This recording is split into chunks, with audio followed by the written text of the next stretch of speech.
Namaste, gatherers. I'm here today. We're going to talk a little bit about that Kamigawa domain leak. There also was another one, the Dominaria United. That one we're going to talk about at a later time. If you guys are interested at all, put it in the comments, let me know. But today we're here to talk about Kamigawa Neon Dynasty. I want to talk about it today. Y'all know I love Kamigawa. You know, if you haven't known, I'm going to let you know now.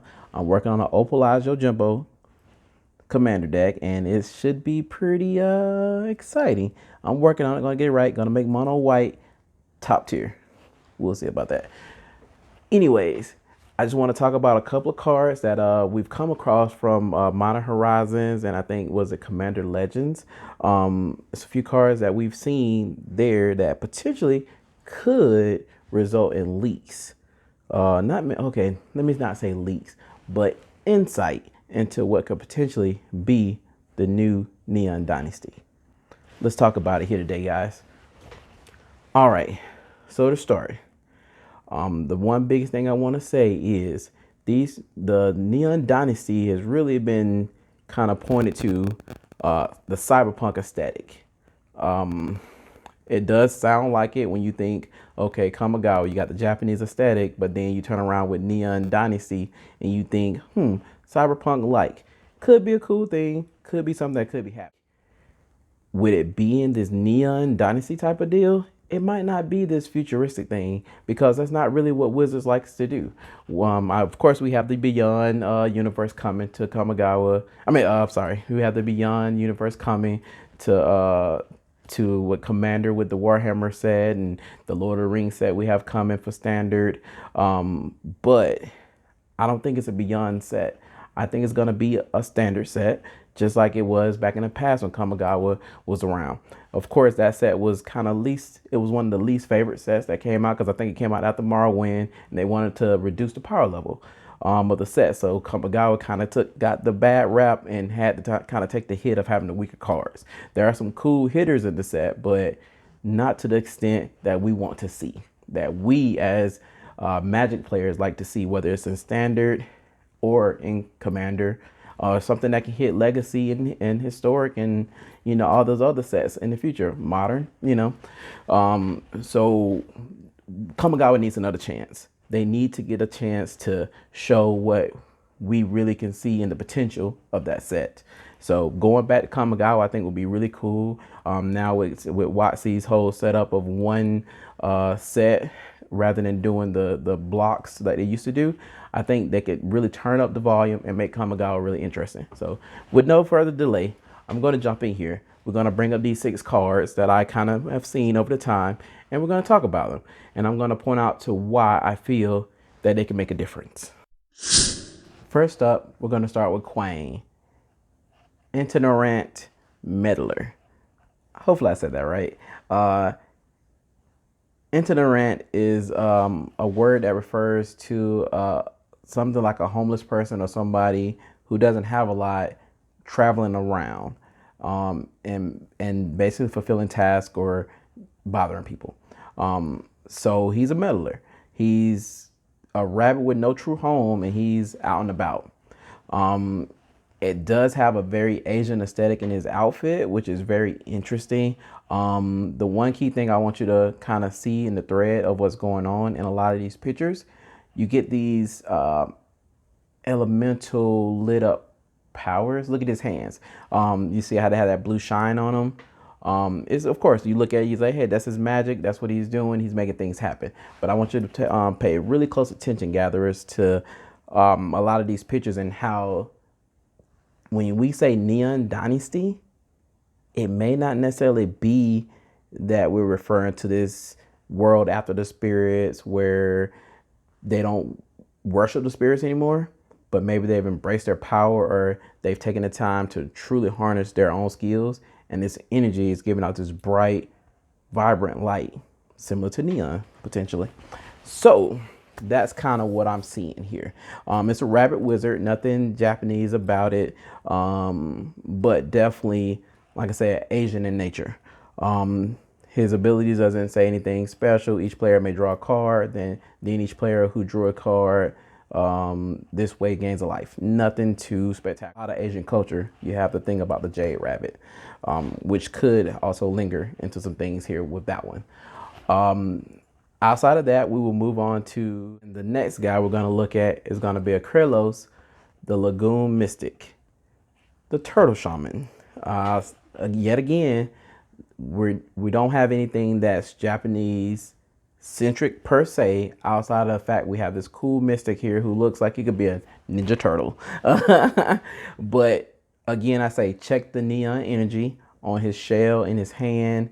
You see how he has his power. We can definitely clearly tell that him and Quang has some kind of relationship because their text almost refers to it, because we know about the hare and the tortoise and how that whole race went, but the slow and steady wins the race. We understand that. And I think here we're also getting the other side of just two individuals kind of locked into not necessarily combat with each other, but in cahoots in a sense. And so I think that would definitely really push to bring that aesthetic to Kamigawa together, because we have these different other creatures. If you remember back in the past, they had the Kitsune and the Nezumi. Nezumi refers to rats, Kitsune refers to foxes. I think that's a cool aesthetic if we have a new setup where we get to see other creatures in this world. It's going to be the Jade Avenger. Now this card here, from YC's standpoint, I think it may have been Gavin, I think, that may have talked about it. It was supposed to be a play on the Chub Toad. But I feel like it still was some underlying piece to that. And it's not just that whole thing with the Bashi Toad and all that. I think that does play a part, which is cool. But he's a samurai. And he's a frog. Let's go back to the whole setup. We have a turtle. We have a rabbit, and now we have a frog. Animal Kingdom, anybody? It's pretty interesting. I'm glad to see Bushido come and stand out on a card. Same thing with seeing a samurai on a card. It's also a second ever samurai, considering that Asayo was by himself in the original. So of course, let's get a green samurai into the mix again. And I think that sets up for some cool aesthetics going forward. And I can see this definitely being a new realm of Kamigawa with these creatures that are coming out of the woodworks with these different abilities, and these, this frog who studied the martial arts of, Bushido and learned how to use a sword. That's pretty amazing. So Jade Avenger, not that strong of a card, very basic, is a common, but really cool aesthetic and very interesting. The Harmonic Prodigy, a beautiful card. I love the image. The whole horizon behind her has, yet again, that kind of shiny neon-like hue to it. This ageless woman sitting here on top of a mountain playing this instrument. I forgot what they call that instrument, but it's a beautiful, cool thing. You see it in a lot of kung fu movies where they're playing and then shooting off energy and everything. I just kind of get lit up every time I think about this card because it just looks so great, and she has prowess.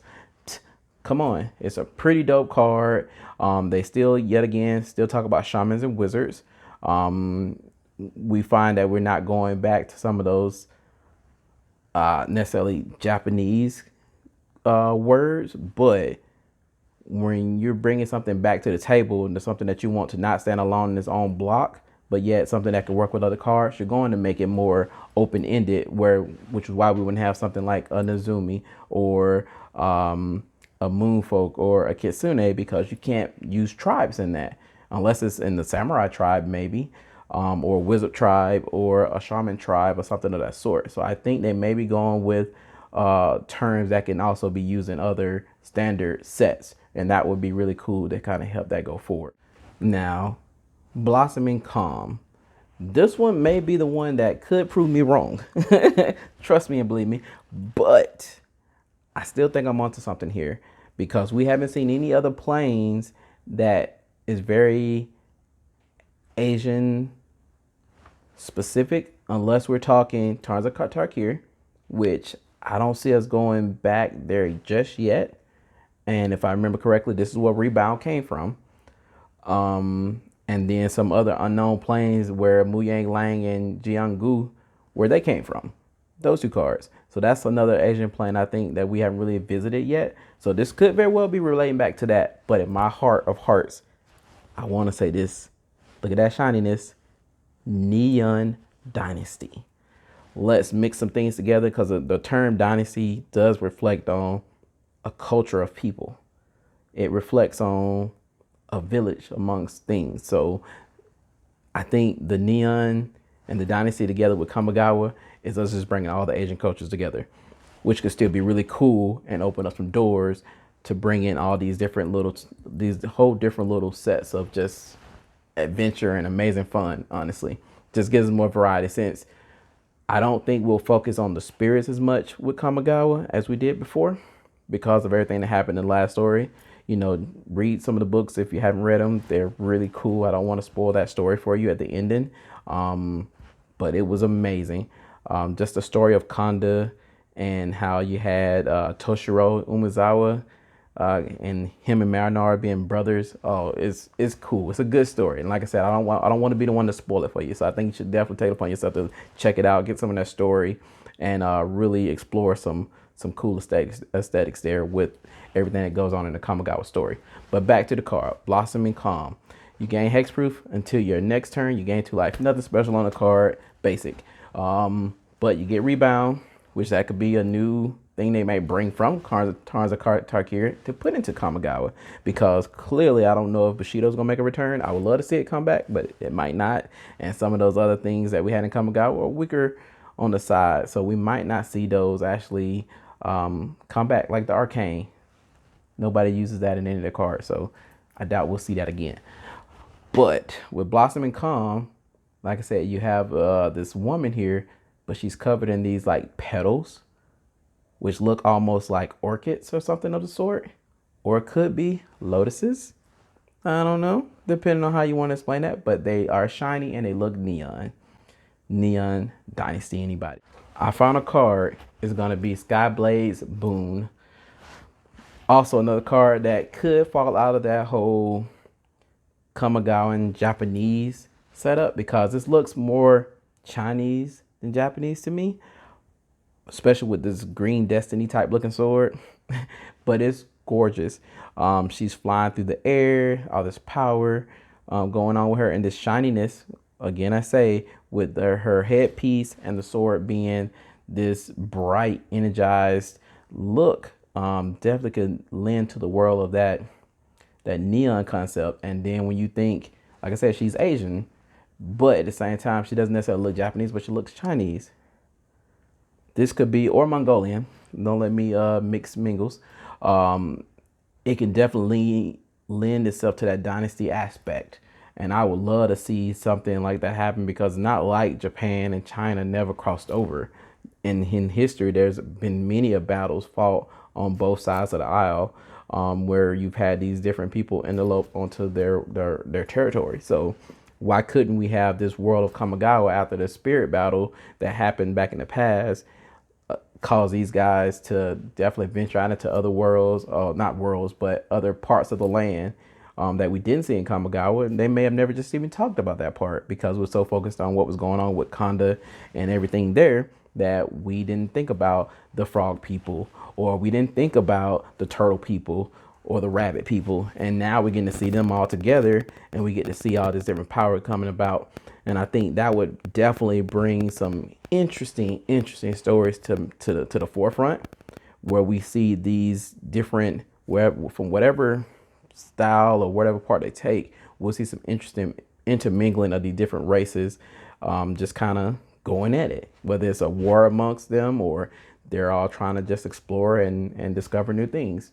I would love to see what kind of planeswalkers can come out on this world. We know Tamio could always come back to Kamigawa and she will bring her knowledge over. So, I mean, there's many things that we can see happen in this set if they decided to really expand upon it. So I, for one, am very excited about this whole Neon Dynasty Kamigawa set, and I hope it's real and I hope it happens, because I'm ecstatic, because I need some more samurai. WotC, give me a samurai commander that I can work with. Naya, preferably. and I'll be interested in seeing a blue samurai. If you don't want a blue samurai, give me some cool ninjas to bring back to the forefront. No Yorikos, but cool ninjas to kind of come in and fight these samurai, and we can have some cool stuff happen. So that's all I wanted to talk to you guys about today, was to just kind of bring that out to the forefront. You know, I'm excited about Kamigawa. Hope you guys are too. I would love to see what happens. There are going to be some big reveals coming out on August 24th. Watson has some announcements going on, and they possibly could tell us about some of the sets that are coming in 2022. And hopefully, you know, Kamigawa will be on the tab there. And if it is, we'll come back and we'll discuss this a few months from now and see how right I was or how wrong I could have been, and we'll go from there. But hey, I think you guys really have fun looking at these cards the same way I did. And if I see any other things that could potentially lend itself to some hints of what we can see in the future, then hey, I'll talk about it. Until then, you know, kind of go in the comments, leave your thoughts, let me know what you feel, let me know if I'm wrong, let me know if you think I'm right, or if you've seen any other cards that I haven't pointed out. Subscribe, you know, get it in there so we can always stay up to date. Hit that bell, ring it off, and yeah, we can make this thing happen. So I'm excited. We're going to talk about some more things. Like I said, I'm going to bring that opalized commander deck to the forefront, let y'all see that thing, because once I get it right, it's going to be a banging commander, you know what I mean? So until then, hopefully y'all will catch up with me, and maybe next time on the next video we'll talk about that Dominaria United, because I got some cool concepts for that too. Until then, the gathering is in the black.